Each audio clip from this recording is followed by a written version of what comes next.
o'zlarining mol mulklari katta bir savdo bilan qaytib kelayotganlarda Abdurrahmon ibn Avfning bu karvonlari juda katta bir foyda bilan qaytib kelayotganlarda shunda savdogarlar shu karvondagi hamma matoyu narsani katta bir foydaga olishmoqchi bo'ldi.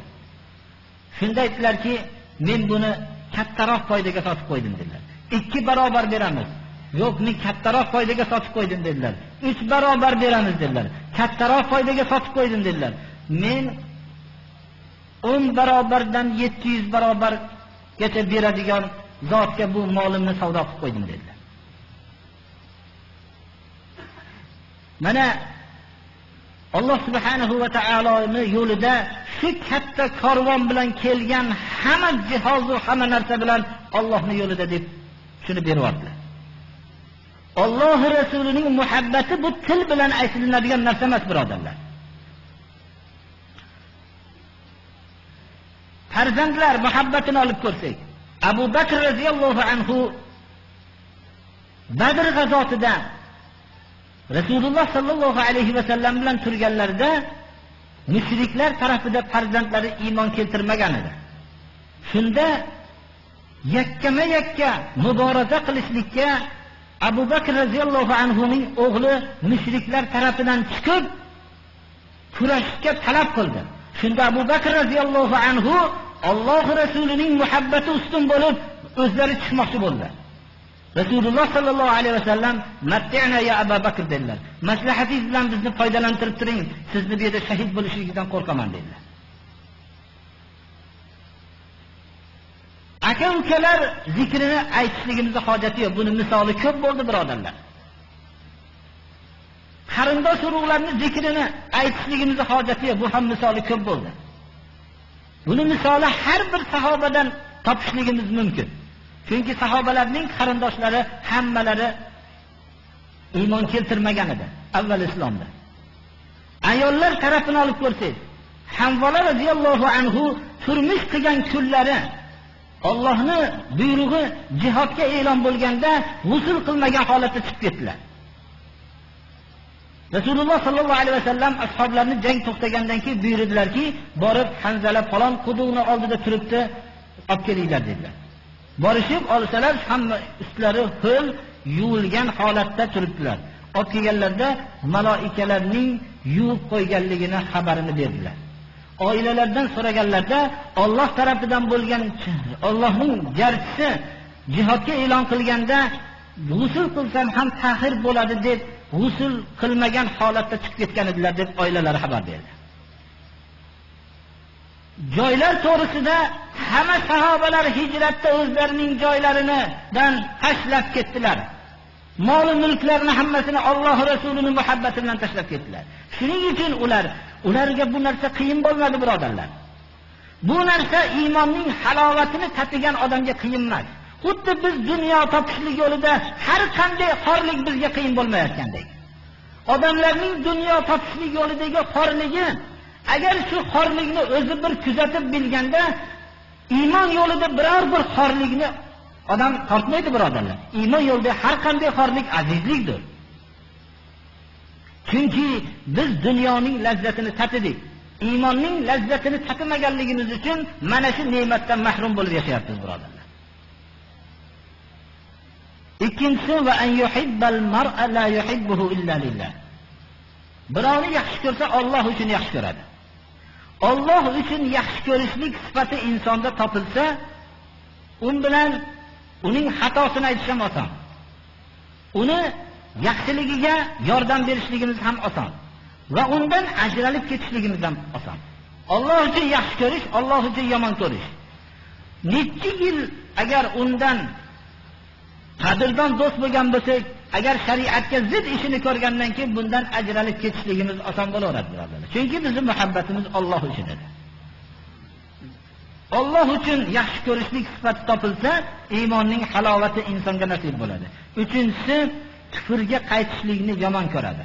Alloh subhanahu va taolo kufrdan najot bergandan keyin. Xuddi o'tga uloqtirilishligini yomon ko'rgandek. O'tga uloqtirilishlikni inson qanchalik yomon ko'radi o'zi biladi.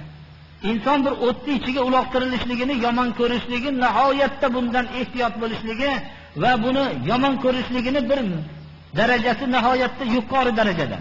Kufrga qaytishlikni Alloh subhanahu va taolo johiliyat hayotidan najot bergandan keyin yomon ko'radiki, johiliyatga qaytishlik xayolidan o'tsa nihoyat darajada jirkanadi.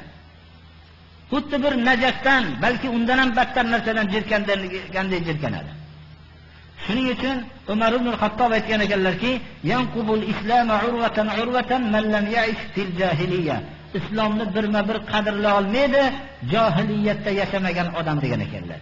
Johiliyat davrini bosib o'tgan odam najasning ichidan chiqqandek o'zini his qiladi islomning sof islom hayotiga o'tsa.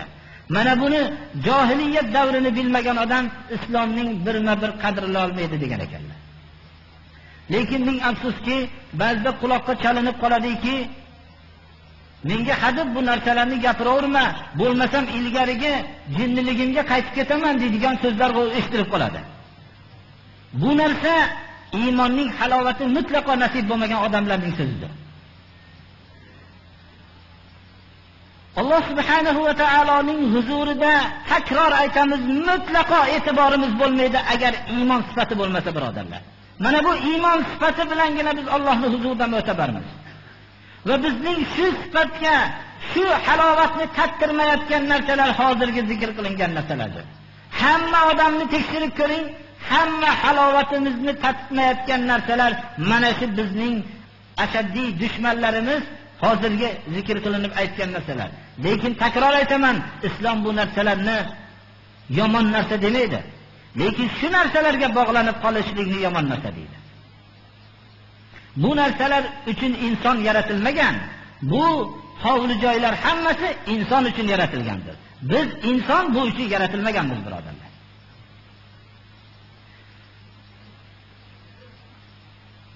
Alloh subhanahu va taolo